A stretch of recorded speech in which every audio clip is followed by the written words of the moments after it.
അപ്പോഴേ ഒരു പെയിൻറ് ചെയ്താലോ എന്ന് വിചാരിച്ചിട്ടോ. ഞാനങ്ങനെ പെയിൻറ് ചെയ്യുന്ന ആളൊന്നുമല്ല, പക്ഷെ എനിക്കിത് കണ്ടപ്പോൾ ചെയ്യാൻ തോന്നി. ഇത് നമ്മുടെ ഗ്രേപ്സിൻ്റെ ആ സംഭവമാണ്, മുന്തിരി കഴിച്ചതിൻ്റെ ബാക്കിയുള്ള ഒരു സംഭവം ഉണ്ടല്ലോ.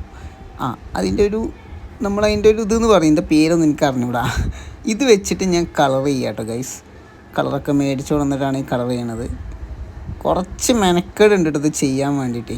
കറുപ്പ് പെയിൻ്റൊക്കെ കൊടുത്തു, പിന്നെ വൈറ്റ് കൊടുത്തു, ആ അറ്റത്തൊക്കെ വൈറ്റ് കൊടുത്തു. ആദ്യം ഞാൻ വിചാരിച്ചു സിൽവർ കൊടുക്കുക, പക്ഷെ അത്ര തെളിഞ്ഞ് കാണാത്തതുകൊണ്ട് ഞാൻ വൈറ്റ് കൊടുത്ത് സെറ്റാക്കിട്ടോ. അപ്പോൾ ഇതെനിക്കൊരു വെറുതെ തോന്നിയൊരു ഐഡിയ കേട്ടോ. ഇത് നമ്മൾ വലിയ ക്രിയേറ്റീവായിട്ടുള്ള ആളൊന്നുമല്ല, ഇങ്ങനെ ചെയ്യുന്ന ആളുമല്ല, അങ്ങനെ ചെയ്യാൻ തോന്നി ചെയ്തു. അപ്പോൾ നിങ്ങളൊന്ന് കാണിക്കാമെന്ന് വിചാരിച്ചിട്ടോ. നല്ല മെനക്കേടുണ്ടായിരുന്നു ഇത് ചെയ്യാൻ. ഫുള്ള് പെയിൻറ്റും താഴെയൊക്കെ പോയിട്ടുണ്ട്, അതാണ് ഞാൻ താഴെ കവർ വെച്ചത്. നല്ല സമയം എടുത്തിട്ടാണ് ഇത് ചെയ്യുന്നത് കേട്ടോ. ഇത് ഉണങ്ങി കിട്ടാനും മെനക്കെടാണ് സത്യത്തിൽ.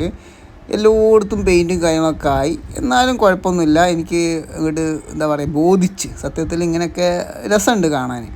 അപ്പോൾ ഇതിങ്ങനെ വെക്കാൻ ഒരു സ്റ്റാൻഡൊക്കെ ഞാൻ എൻ്റെ കയ്യിൽ ഉണ്ടായിരുന്നു കേട്ടോ. ഇത് നമ്മുടെ സ്പോഞ്ചാണ്, ഇതെടുത്തിട്ട് ഇങ്ങനെ സെറ്റാക്കി വെച്ച്